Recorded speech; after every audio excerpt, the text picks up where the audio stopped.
자, 지질시대의 특징. 지질시대의 특징인데, 지질시대 보면, 어, 신생무대 있고, 원생무대 있고, 신생무대, 원생무대 있지? 그리고 현생무대가 있단 말이죠. 근데 이 현생무대는 다시 고생대가 있고, 고생대가 있었고, 중생대가 있고, 신생대가 있었지. 신생대. 이렇게 있었을 때, 시생무대의 가장 큰 특징, 뭐야? 최초의 광합성 생물. 최초의 광합성 생물 나왔었다고. 얘가 누구니? 남조류, 혹은 시아노박테리아, 혹은 남세균. 다 똑같은 말이야. 남조류, 남세균, 시아노박테리아. 이게 이제 시생무대의 가장 큰 특징. 원생무대의 가장 큰 특징은 다세포 생물. 다세포 생물. 그리고 대기 중에 산소 출현. 대기 중에 산소 출현했다는 거. 자, 그리고 고생대는 6개의 기로 나눴는데, 앞장만 쓸게. 캄브리아기, 오르도비스기, 시룰리아기, 데본기, 석탄기, 페른기. 이렇게 6개의 기가 있었지? 6개의 기. 캄브리아기, 오르도비스기, 시룰리아기, 데본기, 석탄기, 페른기. 이렇게 있을 때, 번성했던 생물을 보면 전 시기에 걸쳐서 번성했던 게 삼엽충이었고,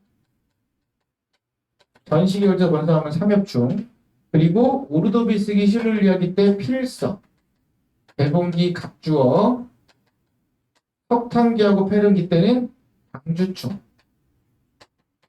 방주충, 그리고 양치식물. 얘네가 번성했었지. 양치식물.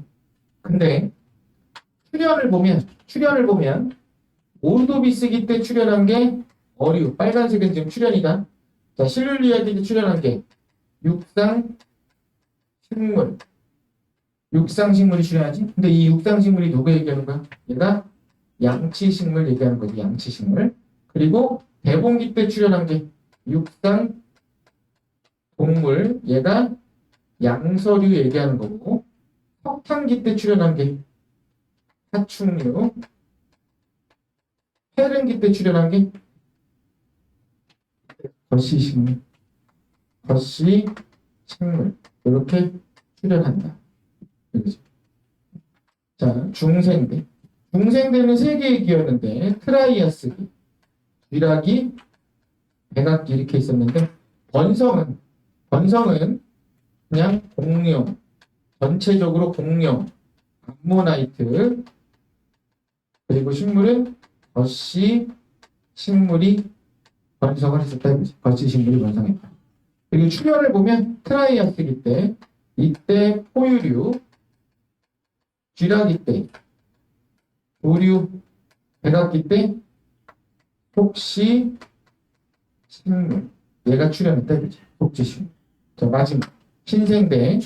3개의 기가 있었는데, 헐레오기, 네오기, 아기. 이렇게 될 때, 헐레오기 때 번성했던 게, 이때가 합해서, 4기 때 번성했던 게, 매머드. 전시기에 걸쳐서 번성한 건, 혹시 식물이었지? 혹시 식물. 근데 대략적인 얘네 기간이, 시생이 40억이고, 원생이 25억이고, 현생 중에서 고생대가 대략 5.4억, 여기가 2.5억, 그리고 신생대가 6,600만 이쯤 되지. 시작 시기가 이렇게 됐었다 이거 시작 시기가. 그래서 지금 지질 시대에서는 이 특징을 물어본다. 근데 이 중에서 페른기 때 판게아 생기지. 이때 판게아 생겼고, 두 번째 트라이아스기 끝날 때 이때 판이 분리됐었지? 판이 분리됐다. 원생 유대 때 생겼던 초대륙은 이때는 뭐야? 로디니아가 생겼다고 얘기하죠. 이때는 로디니아가 있었다. 이 얘기라고. 됐니? 이걸 외워야 푸는 문제지, 이거는. 이걸 다 외워야 푸는 문제다. 자, 그랬을 때, 로딘이야. 로딘이 언제? 원생누대. 자, 근데 대서양이 확장됐다는 건 판이 분리됐다는 거잖아. 그럼 이거는 트라이아스기 말. 그럼 A에 들어가는 건 원생, 고생, 그리고 중생대 초까지 들어간다. 이거지. 중생대 초까지. 여기 들어간다고. 두 번째. 속시 식물이 출현하는 게 언제라고? 고생대 태릉기라고. 고생대 말쯤이잖아. 그렇지? 그럼 얘는? 아니네. 중생대 쥐락. 미안. 중생대 쥐락이잖아. 그럼 여기에 들어가는 건 중생대만 들어가 있지. 중생대만 들어가 있어. 세 번째, 메모드가 멸종했대. 사기 때 변성했는데 멸종했으니까 얘는 그냥 신생대 사기가 되겠네. 끝까지 거의 다 왔다 이거지. 사기. 이렇게 된 상태다 이거라고. 됐니? 혹시 글자 잘 안 보이니? 자, 그랬을 때 기억. A에 최초의 육상식물이 출현했다. 육상식물 언제? 고생되니까. 맞네. A. 니은. B의 방주충 번성. 방주충 언제 번성한다고? 고생대 말에 번성한다고. 그럼 언제? A 시기에 번성해야 되지? A 시기 틀렸고. 자, 히말라야 산맥 신생대 말에 생겼으니까 언제? C 시기. 그치? 참고로 고생대 말 이때 생긴 산맥이 에팔레치아, 중생대가 안데스, 로키, 신생대 말이 히말라야. 그래서 3번 기억 디귿 3번 기억 디귿 된다고. 자, 다시 보자. 7번 보면 얘 보면 자, 삼엽충과 필석류를 포함한 무척추 동물이 번성. 근데 필석이 들어가 있잖아. 필석이 번성했으니까 이건 고생대 초기지. 고생대 초기. 축중기가 될 거야. 이렇게 오르도비스기나 실룰리아기 정확하게 쓰자. 고생대 오르도비스기나 실룰리아기를 얘기한다고. 자, 두 번째. 공룡과 암모나이트가 번성했다. 멀쩡이가 얘는 중생대 전체. 세 번째. 화폐석과 속시식물이니까 이거는 신생대. 할레우기지. 할레우기. 참 기억. 지지시대를 오래된 것부터 나열하면 ABC. ABC네. ABC. 틀렸네 기억. 니은. 판기아가 불리는 트라이아스기 중생대니까 이제 B. 맞네. 자, 디귿. C에 생성된 지층에서 양치식물 화석. 양치식물이 고생대에 번성을 했으나 그 이후 시대에도 식물이니까 계속 살아는 있지. 표준화석이 다른 시대에 발견 안 되는 거지 시상화석은 시대가 달라도 발견이 가능하다. 그러니까 니은 디귿 시대다 이거지. 니은 디귿 4번. ABC가 써있구나.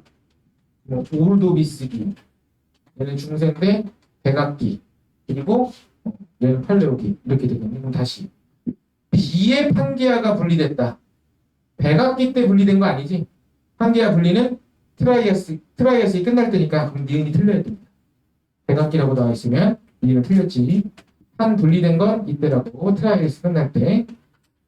그러면 디귿 하나 만든 거는 디귿 하나. 이번이 되겠지. 자, 8번. 8번은 태풍에 대한 얘기인데, 태풍 얘기할 때, 저도 열대저기압이라고도 표현하는데, 정확한 태풍은 포물선 궤도를 그리면서 가잖아. 일반적으로, 얘는 이렇게 이제, 포물선 궤도를 이렇게 그리면서 갈 거야. 근데 여기서 무역풍, 편서풍. 무역풍의 영향을 받을 때는 태풍의 이동 방향이 북서쪽이고 편서풍의 영향을 받을 때는 태풍의 이동 방향은 북동쪽이 된다. 그지? 북동쪽. 이렇게 된다는 얘기고. 두 번째. 태풍이 이렇게 진행돼서 간다고 치면 태풍 진행 방향의 오른쪽 여기는 미현 반원이 됐었고 여기는 미현 반원이었고 태풍의 왼쪽 여기는 안전 반원이었다. 이거잖아. 근데 안전 반원에 위치하면 풍향의 변화가 시계 반대로 나타났고 위험 반원에 위치하면 시계 방향으로 풍향의 변화가 나타났다. 그렇지. 시계 방향 풍향의 변화가 나타났고. 두 번째, 태풍의 세력이 강하다. 이 말은 태풍의 세력이 강하다는 표현은 기압이 낮을수록 강하다. 기압이 낮을수록 태풍의 세력이 강한 거고. 두 번째, 수증기를 공급받을수록 태풍의 세력이 강하다는 걸 의미지. 수증기를 공급할 태풍의 세력이 강하다 이거. 그래서 태풍의 물리량을 보면 여기가 태풍의 눈이라고 치면 태풍은 중심으로 가면 갈수록 기압이 낮아진다. 중심으로 가면 갈수록 기압이 낮아졌는데 풍속은 중심으로 가면 세지다가 갑자기 뚝 떨어진다고. 중심으로 가면 세지다가 뚝 떨어진다. 즉 태풍의 눈이 지나갔다는 얘기는 기압이 최소를 찍을 때 풍속도 거의 최소를 찍어야만 이 동네의 태풍에 눈이 지나갔다 이렇게 표현할 수 있겠다. 그래서 보면 그림 가는 어느 태풍의 이동 경로에 6시간 간격으로 나타나는 태풍 중심의 위치를 나는 T1 시각의 적의 영상이 돼. T1 시각에 적의 영상이 지금 잘 안 보이는데 적의 영상은 뭐를 알려주고 있냐면 적의 영상이라고 하는 데는 얘는 구름의 높이와 구름의 온도를 알려주지. 구름의 높이와 온도를 알려준다. 근데 적의 영상이 흰색 밝게 나타날수록 높이는 높게 떠 있다지. 그럼 구름이 높게 떠 있다는 건 온도가 낮다는 얘기지. 온도가 낮음을 의미한다. 그러니까 C지역이 B지역보다 지금 문제 그림 보면 하얘. 문제 그림 얘가 더 하얗다고. 그러니까 C지역 얘가 높이가 높다. 내지는 온도가 낮음을 의미한다 이거지. 온도가 낮음을 의미하고 있다 이거. 기억. 태풍의 중심 기압은 4일 때가 7일 때보다 지금 시간이 지남에 따라 태풍이 어떻게 되고 있어? 소멸하고 있어. 얘가 소멸하고 있다는 얘기는 태풍의 세력이 약해지고 있다는 얘기잖아. 태풍의 세력이 약해지고 있다. 그럼 세력이 약해진다는 건 기압이 어떻게 된다? 증가하고 있다. 시간이 지남에 따라 태풍의 기압은 점점 높아져야 된다. 그러면 기압은 4일 때가 7일 때보다 낮아야 돼. 시간이 지날수록 높아지는 거니까. 니은 6, 7 기간 동안 A의 풍이 약한 6일 때, 6일째 태풍 안전바람이니까 그냥 반시계 이렇게 풀면 되는데 보면 여기에서 반시계니까 바람이 이렇게 들어갈 거야. 자, 7번 일로 왔잖아 태풍. 반시계니까 이렇게 바람이 불어 들어간 거야. 그럼 여기서 이걸로 바뀌었잖아. 어떻게 바뀌었어 이렇게? 시계 반대 방향으로 바뀌었다. 시계 반대 방향. 시계 반대 방향으로 바뀌었다. 자, 그러니까 님 맞고 디귿. 낮에서 구름 최상부 온도는 영역 B가 C보다 어떻다고? 높다고. C가 더 하얘니까 C가 더 낮아야 된다 이거고. 그래서 2번. 자, 밑에 9번 문제 볼게. 자, 얘도 지금 보면 영상 사진하고 태풍의 이동이 표시되어 있는데 그림 가는 어느 날 태풍의 이동 경로에 6시간 간격으로 태풍 중심의 위치와 중심 기압을 나는 이날 9시에 이번엔 가시 영상이네. 가시 영상은 뭐를 알려준다? 얘는 구름의 두께를 알려준다. 그래서 얘는 흰색일수록 두껍다지. 흰색일수록 구름이 두껍다. 그러면 A가 흰색이니까 A가 구름이 훨씬 더 두껍다 이거지. B보다. 기억. 태풍의 영향을 받는 동안 지점 기역은 진행 방향 오른쪽이니까 위험바람. 니은 태풍의 세력이 약하다는 건 기압이 높다는 거잖아. 3시에는 955야. 21시에는 980이야. 그럼 세력 언제 강해? 3시가 더 강했지? 3시가 더 강해. 그러면 3시가 21시보다 약해서 틀렸네. 자, 디귿. 나에서 구름이 반사하는 태양 복사 에너지 영역의 세기는 반사하는 양이 많다는 얘기는 구름이 두껍다는 얘기니까. 어디가? A가 B보다 약하다가 아니라 강하다지. 1번 기억. 1번 기억. 자, 9번. 자, 여기 이제 우주 파트에서 뭐에 대한 얘기냐? 생명 가능지대에 대한 얘기야. 생명 가능지대. 생명 가능지대라고 하는 건 생명체가 존재할 가능성이 있는 지대지. 그래서 생명 가능지대, 생명체가 존재할 가능성이 있는 지대. 바꿔 얘기하면 생명체가 있기 위한 필수 조건이 뭐였냐면 물이었다고. 물. 그러니까 생명 가능지대는 바꿔 얘기하면 물 존재 가능 구역이라고. 물이 있을 수 있는 구역을 생명 가능지대다 이렇게 부르겠다 이거야. 물이 있을 수 있는 구역을. 그럼 물이 있으려면 온도가 너무 높아도 안 되고 온도가 너무 낮아도 안 되겠네. 온도가 너무 높으면 수증기가 돼버릴 거고 온도가 너무 낮으면 얼어버릴 거 아니야. 그러니까 얘는 적정 온도가 돼야 된다. 그 말은 적정 온도가 돼야 되기 때문에 뭐가 중요했냐? 중심별의 광도가 중요했다고. 중심별의 광도가 어느 정도 되냐에 따라서 물이 있을 수도 있고 없을 수도 있다 이거지. 중심별의 광도. 두 번째, 중심별과의 거리가 중요했다 이거지. 중심별과의 거리가 중요했다. 광도가 크다 하더라도 좀 멀리 있으면 괜찮을 거고, 광도가 작다 하더라도 좀 가까이 있으면 물이 있을 수 있다 이거야. 그래서 중심별의 광도하고 생명 가능지대 폭은 어떻게 된다? 비례하는 관계를 가졌지. 생명 가능지대 폭이 넓은 데는 언제냐? 중심별의 강도가 클 때. 그때 폭이 넓게 난다고. 혹은 생명 가능지대까지의 거리도 역시 중심별 광도에 비례하는 관계를 가졌다 이거예요. 중심별의 광도가 크면 클수록 생명 가능지대까지 거리가 멀다 이거였어. 자, 그럼 다시 봐봐요. 얘 보면 중심별 광도가 1이고 얘는 4잖아. 그러면 얘네 둘이가 B하고 D가 폭 크고 거리 멀 거란 얘기야? 됐니? 문제 볼게. 자, 그림은 서로 다른 외계 행성계에 위치한 행성 A에서 D가 중심별로부터 단위 시간당 단위 면적에서 받는 복사 에너지야. 단위 면적당 받는 복사 에너지는, 그럼 면적은 통일시켜 놓고 에너지 값을 비교할 거라고. 그러면 면적이 동일한 상태에서의 에너지 값은 오로지 온도하고만 상관이지. 온도가 높으면 그 에너지가 큰 거고, 온도가 낮으면 에너지가 작을 것이다 이거고. 기억. 액체 상태에 물이 존재할 가능성 봐라. 지구가 1을 받잖아. 그럼 1을 받을 때가 물이 있을 수 있다는 얘기지. 그럼 얘가 중심별의 광도가 어떻든 거리가 어떻든 간에 지구처럼 S값이 1이 되는 애가 지구랑 표면 온도가 비슷한 애일 거야. 온도가 비슷한 애지. 그럼 걔가 물이 있을 확률이 높겠네. 그럼 물이 있을 확률이 높은 건 누구니? S값이 1이 C랑 D지. 얘네 둘이가 물이 있을 확률이 높다고. 지구랑 비슷하니까. 그래서 A가 D보다 높다. 틀렸네. D가 높은 거지. 니은 생명 가능지대 폭은 중심별의 광도가 클 때 크다 그랬으니까 B하고 C 보면 중심별 광도 누가 커? B가 더 크지?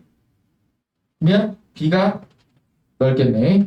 자, D는 중심별의 중심으로부터 거리래. 자, C하고 D 봐봐.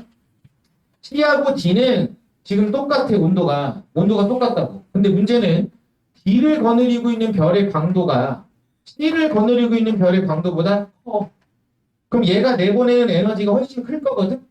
만약에 둘이 똑같은 거리에 있으면 당연히 D가 더 많이 받아야 돼. 얘가 세니까.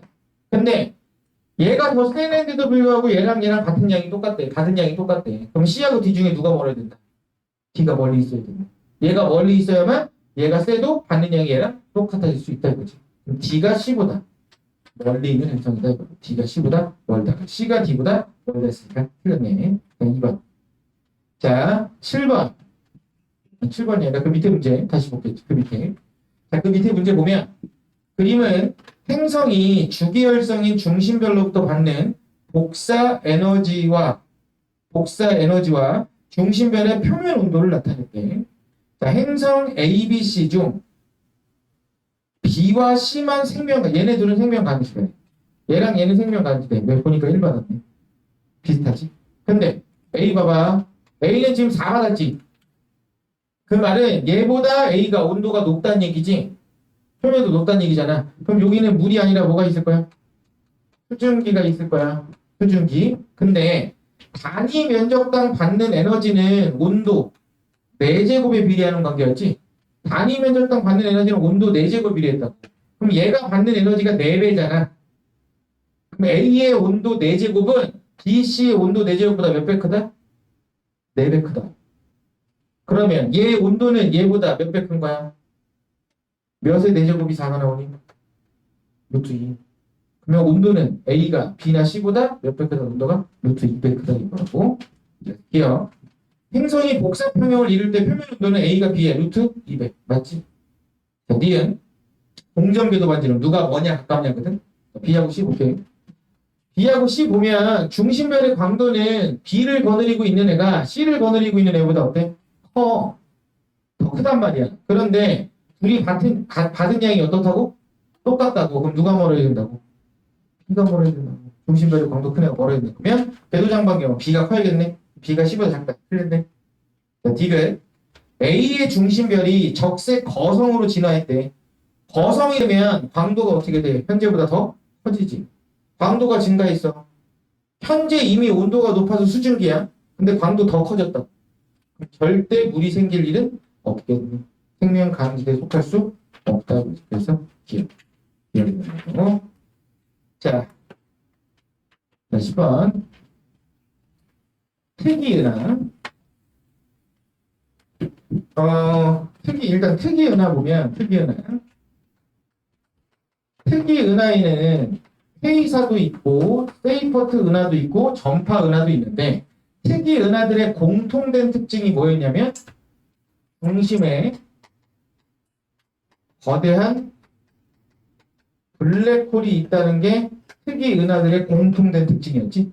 중심에 거대한 블랙홀을 가지고 있다. 그게 특이은하들의 공통된 특징이었다. 그런데 이 특이은하 중에서 특히나 회의사가 있었는데, 회의사. 얘는 너무 작게 보여서 옛날에 별인 줄 알았다. 그래서 얘를 다른 말로 준성이라고 부른다겠지. 준성. 별인 줄 알았다 이거라고. 은하지만. 근데 이 회의사의 특징을 얘기할 때 가장 많이 얘기하는 특징이 큰 적색 편의. 적색 편의가 나타나고 있다는 건 멀단 얘기야. 멀다. 그러면 적색 편의가 크다는 얘기는 굉장히 멀리 있다 이거야. 근데 우주가 한 점에 모여있다 빵 하고 터져서 나한테 멀어진 거란 말이야. 그럼 나한테서 많이 멀리 있다는 얘기는 되게 오랜 시간 동안 멀어졌음을 의미하지. 그러니까 큰 적색 편의를 갖는다는 얘기는 바꿔 얘기하면 옛날부터 멀어졌다. 이제 우주 생성 초창기 때 만들어진 아이다. 퀘이사는. 우주 생성 초창기 때 만들어진 아이다 이거고. 그리고 다시 이 퀘이사 같은 경우는 매우 어떻게 보인다 이거지. 얘는 매우 밝다. 근데 이제 이 적색편이라고 하는 거 이걸 찾을 때 쓰는 식이 도플러 효과식을 쓰지. 뭐 참고로 내가 쳐다봤을 때 멀어지는 속도, 시선 속도는 원래 파장, 고유 파장분의 파장 변화량의 빛의 속도를 곱해서 구한다 이거지. 요걸 이용해서 멀어지는 속도를 구하게 된다. 근데 이제 요거랑 세트가 되는 게 보통 허블의 법칙, V는 H, R과 세트가 이루어집니다. 그래서 이 값과 이 값이 어떻게 똑같이 나온다. 허블의 법칙이 성립을 한다. 그렇지? 그 상태야. 자, 그럼 10번 보면 퀘이사야. 퀘이사인데, 자, 그린 가는 어떤 은하의 모습을 나는 이 은하에서 관측된 수소 방출선 A의 위치를 나타낼 때 기준 파장이 얼마? 656.3이래. 누가? 람다 제로가 656.3이라고. 그럼 기억. 단위 시간 동안 방출하는 에너지 양은 우리 은하보다 단위 시간 동안 방출한 에너지 바꿔 얘기하면 강도야, 강도. 강도는 우리 은하보다 어때야 돼? 커야 되지? 작다가 아니라 크다. 틀렸지? 니은. 중심부에 거대 질량의 블랙홀이 있다. 맞잖아. 세 번째.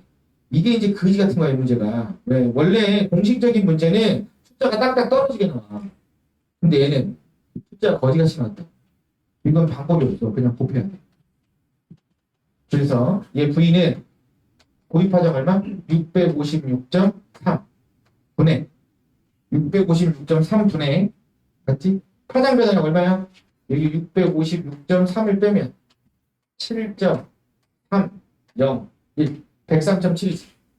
103.7 곱하기 붙이는 거 얼마? 3 곱하기 10의 5승 이렇게 나온다. 이 후퇴 속도는. 근데 문제에서 허블 상수를 줬어. 허블 상수 얼마? 70 곱하기 R이지. 요 R을 더하면 되겠네. 그냥 곱하기 해야 돼. 이거는 어쩔 수 없다.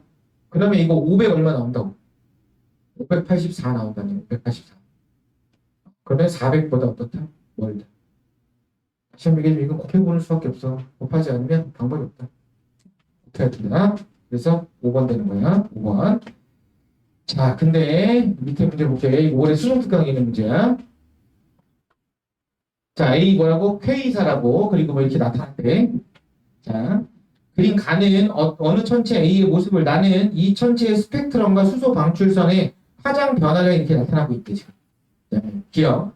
나에서 고유 파장이 긴 방출선일수록 고유 파장분의 파장 변화량. 봐라. 고유 파장분의 파장 변화량 이게 크냐 이거잖아. 그럼 이게 빛의 속도를 곱하면 후퇴 속도거든? 근데 동일한 퀘이사를 본 거잖아. 동일한 퀘이사를 봤으면 이 값이 무조건 어때야 돼? 다 같아야 되지? 다 똑같이 나와야 돼.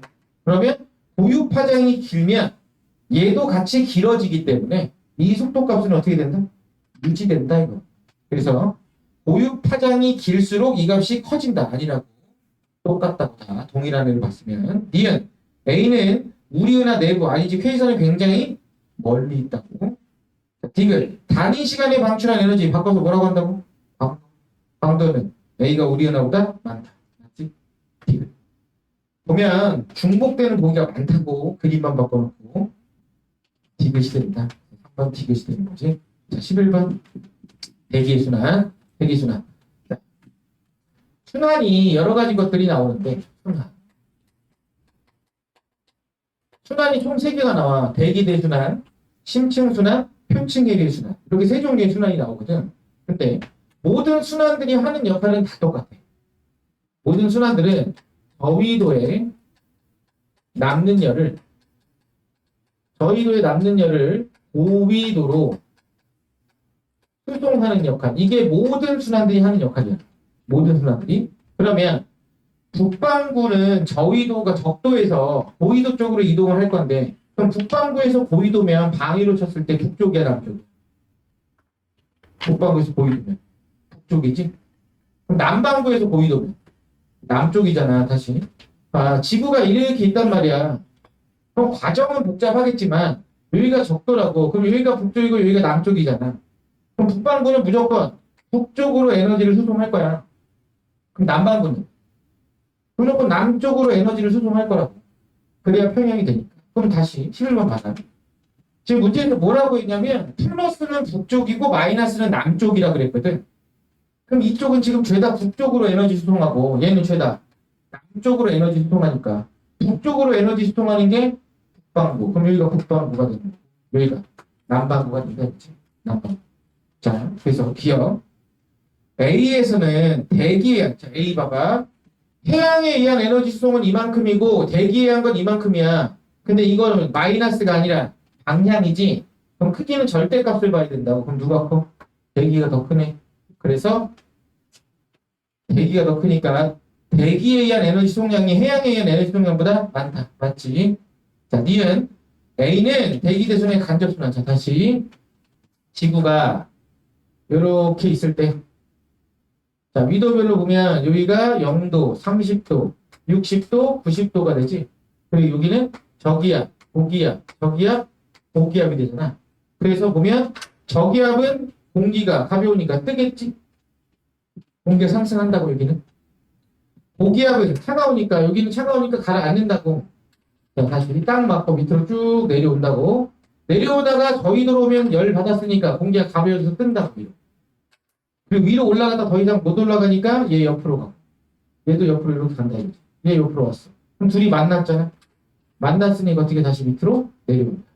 그리고 이렇게 순환이 나타났다 이거지. 순환이 이렇게 나타난다.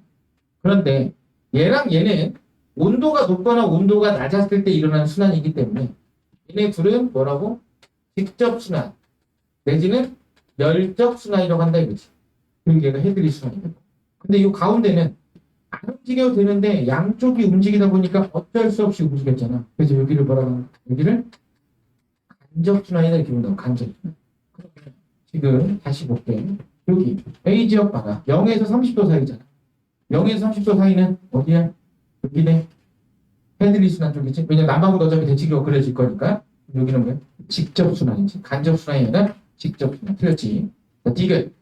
B의 해역에서 쿠로시오 해류에 의한 에너지 수송이 나타난다. 자, B 해역은 지금 30도를 걸치고 있는 데라고 봐라.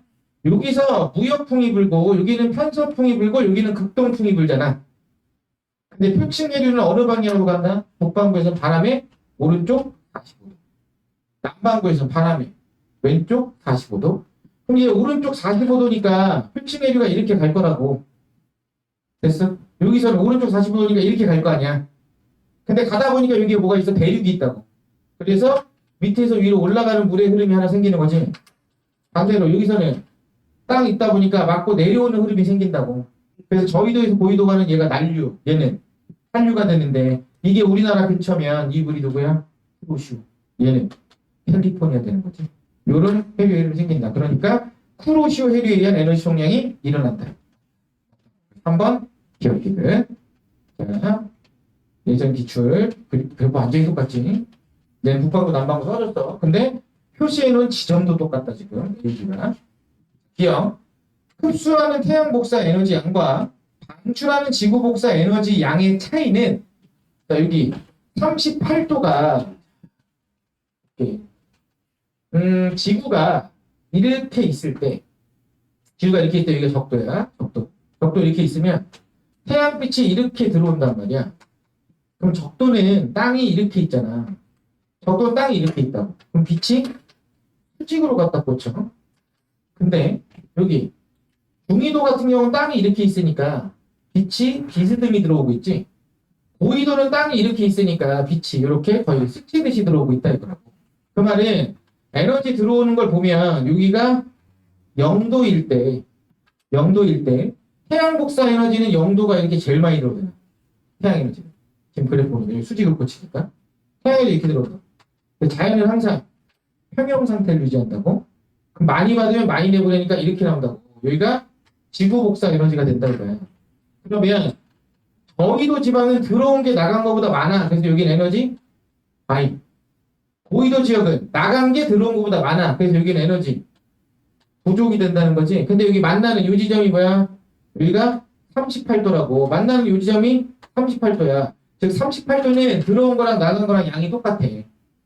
그래서 에너지가 이동을 안 해도 상관이 없어. 근데 문제는 저위도에 남는 에너지들이 이렇게 이동을 한단 말이야. 그러니까 무조건 여기를 거쳐가게 돼 있어서 38도 지점의 에너지 수송량이 최대가 나타난다. 그래서 지금 그래프 보면 38도 선 쭉 가보면 이 둘의 합이 제일 크게 나옵니다. 그래서 다시 보면 흡수하는 태양 복사 에너지 양과 방출한 지구 복사 에너지 양의 차이는 38도가 제일 작아야 한다. 그런 거랑 나랑 똑같은 게 틀렸지. 자, 니은 태양에 의한 에너지 수송량 분의 대기에 의한 에너지 수송량 A지역 봐. A지역 보면 여기 분의 그러니까 이거 분의 이거 얘기하는 거고 여기는 이거 분의 이거 얘기하는 거잖아. 차이가 좀 더 심한 데가 어디야? A지역이지. A지역이 더 크겠네. A가 B보다 크다 했고. 디귿 위도별 에너지 불균형은 대기와 해양의 순환을 일으킨다. 순환이 일어나는 이유가 다 뭐라고? 에너지 불균형을 해소하기 위해서 그렇다 했지. 얘가 그러면 디귿인가? 디귿 하나 먹겠네. 디귿. 아니, 니은 디귿이네. 니은 디귿. 그래서 4번이거든요. 자, 12번. 엘니뇨와 라니냐. 자, 이거 암기 문제지. 이것도 간단하게 보면 자, 이렇게 엘니뇨와 라니냐인데 이거는 기상 이변 현상이지. 엘니뇨하고 라니냐가 생기는 이유는 뭐 때문이었냐면 남동 무역풍의 세기 변화 때문에. 남동 무역풍의 세기가 달라지다 보니까 엘니뇨와 라니냐가 생겼다. 엘니뇨는 언제 생겼냐면 남동 무역풍이 약해졌을 때 발생하는 거였고 라니냐는 남동 무역풍이 강해졌을 때 발생하는 거였지. 그런데 자 다시 엘니뇨가 발생하면 그럼 어떤 일이 벌어지냐? 엘니뇨가 발생하면 항상 엘니뇨는 평상시 벌어지는 일에 반대 상황이 연출된다. 즉 온도가 높았던 데는 낮아지고 기압이 낮았던 데는 높아지고 비가 안 오던 데는 비가 오고 해수면이 높았던 데는 낮아지고 이런 식이 된다고. 평상시하고 완전 반대 상황이 발생한다. 근데 라니냐가 발생하는 건 라니냐는 평상시 상황이 강화된다. 비가 오던 데는 비가 더 오고 그리고 기압이 높았던 데는 기압이 더 높아지고 온도가 높았던 데는 온도가 더 높아지고 이런 일이 벌어지고 평상시가 심해지는 상황이 발생한다. 됐니? 그러면 평상시 상황의 반대냐 평상시가 강해졌냐 이거 가지고 엘니뇨 라니냐를 판단하는데 보통 여기 서태평양과 동태평양 기준으로 많이 얘기하잖아. 서태평양, 동태평양. 그랬을 때 평상시에 서태평양은 동태평양보다 해수면 높이가 높단 말이야. 그럼 수온약층 시작하는 깊이도 얘랑 똑같이 이런 식으로 나온다고.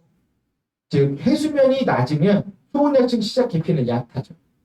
다시 해수면이 높으면 수온약층 시작 깊이는 깊어진다. 근데 엘니뇨가 발생했어. 그럼 반대된다 그랬잖아. 낮았던데 어떻게 된다고? 높아지고 높았던데 낮아져. 그럼 해수면이 경사가 완만해진다. 그럼 당연히 수온 약층도 얕았으면 깊어지고 깊었으면 얕아진다. 그러면 이렇게 바뀌어버린다 이거지.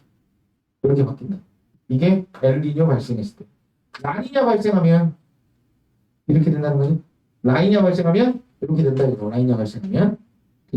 그래서 엘니뇨가 발생하면 동태평양 볼게.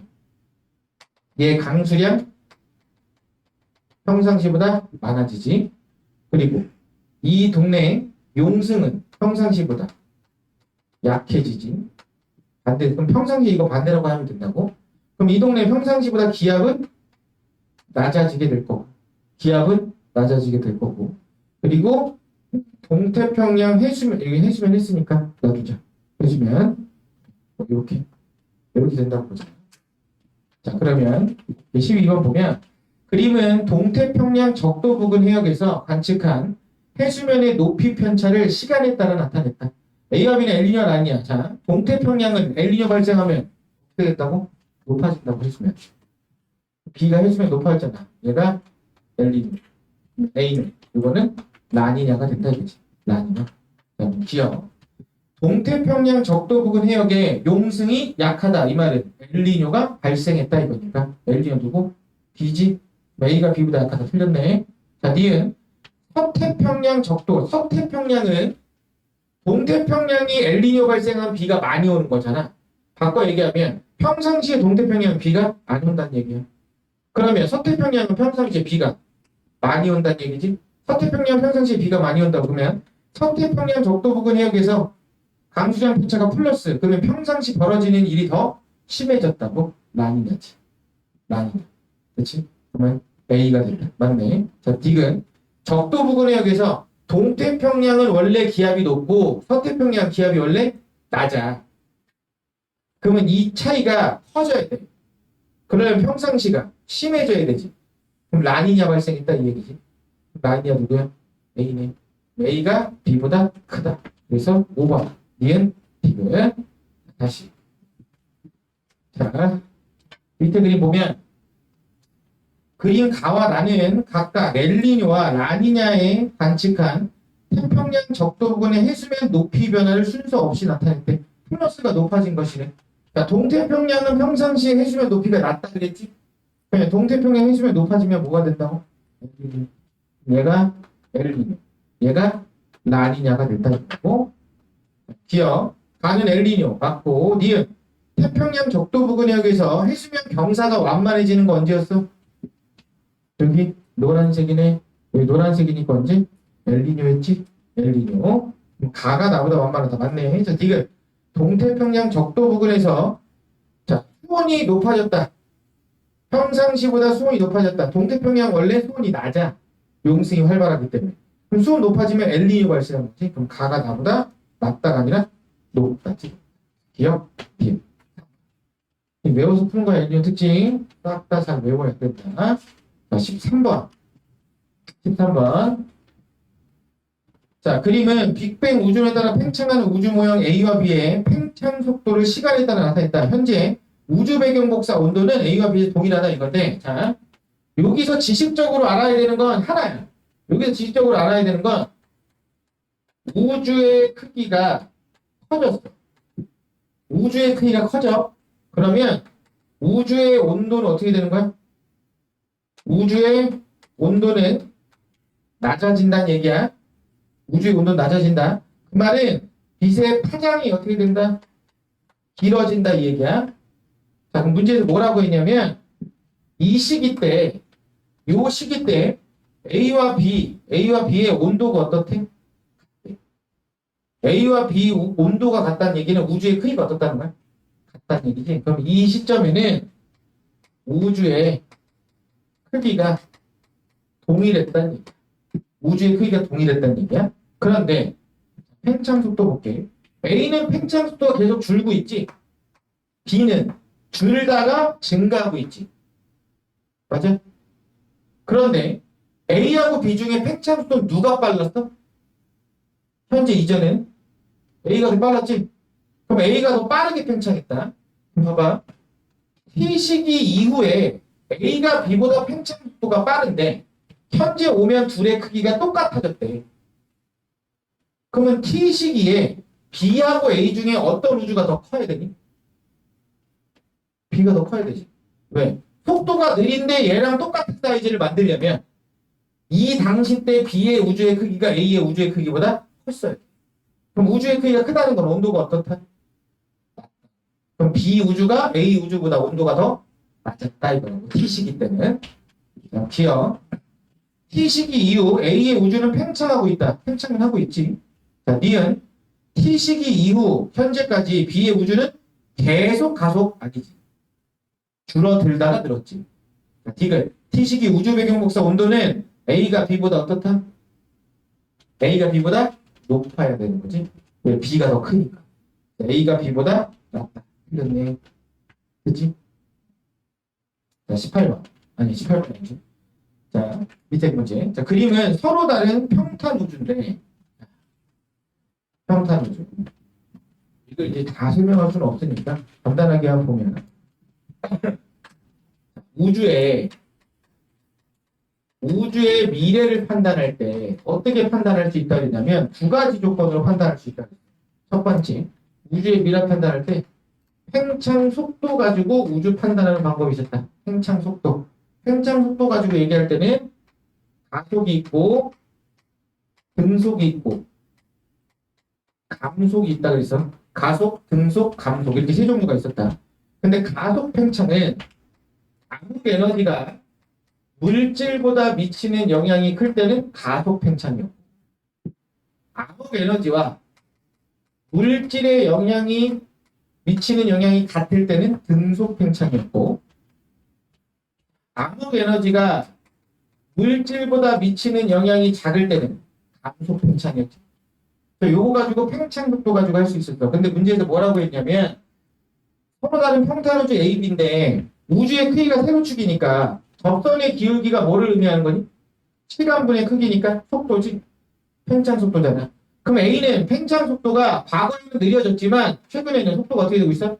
빨라지고 있지. 그 말은 A는 가속한다는 얘기지. 근데 B는 접선의 기울기가 점점점 어떻게 되고 있어? 작아지고 있잖아. 그럼 얘는 뭐야? 감속한다는 얘기야. 속도로 따지면 저런 상황이야. 속도로 따지면. 그런데 두 번째, 우주의 미래를 오메가 값으로 구분하는 경우가 있었다고. 오메가 값. 근데 이 오메가가 뭐였냐? 임계 밀도분의 우주의 밀도를 결정하는 게 오메가였다고. 임계 밀도분의 우주의 밀도를 결정하는 것이 오메가였다. 근데 임계 밀도가 뭐였는데? 우주의 팽창이 멈추는 시점의 밀도. 그게 임계 밀도. 우주 밀도 그냥 현재 우주 밀도. 그래서 이거에 따라서 오메가가 1보다 작아. 그 말은 우주의 밀도가 임계 밀도보다 작은 거지? 그럼 팽창을 멈추는 밀도에 도달을 못했잖아. 우주는 계속 팽창을 하겠네. 이게 열린 우주. 이게 열린 우주였고, 두 번째, 오메가가 1일 때 우주의 밀도와 임계의 밀도가 같아. 이게 무슨 우주? 평탄한 우주. 그럼 얘가 팽창이 0으로 수렴한다 그랬고, 자, 세 번째, 오메가가 1보다 클 때, 즉 우주 밀도가 임계 밀도보다 클 때, 이런 우주는 닫힌 우주라 그랬고, 얘는 우주가 수축한다 그랬다 이거. 그럼 얘네 둘 다 가속 감속인데 둘 다 평탄이래. 그 말은 요거라는 거 우주 밀도와 임계 밀도가 둘 다. 기억. 임계 밀도에 대한 우주의 평균 밀도비는 A와 B가 같다. 왜? 둘 다 평탄이니까. 오메가가 1 나옵니다. D는 현재 암흑 에너지. 암흑 에너지가 많을수록 가속한다 그랬지? 누가 가속이냐 이거잖아. A지? A. A가 B보다 크고 D는 현재 우주 나이야. 요게 요 그래프 그려진 요 시점이지? 이게 빅뱅 시점이야. 그러면 A 우주는 나이가 이만큼이고 B 우주는 나이가 요만큼이잖아. 현재 우주 나이 누가 많아? A가 더 많네. 그러니까 A가 B보다 많다. A가 B보다 많다 이거고. 그래서 5번 기억력 디귿이 됐다. 기억력 디귿. 되니? 그래 또 쉬었다가 14번부터 쉬었다가 가죠. 이어서 또 볼게.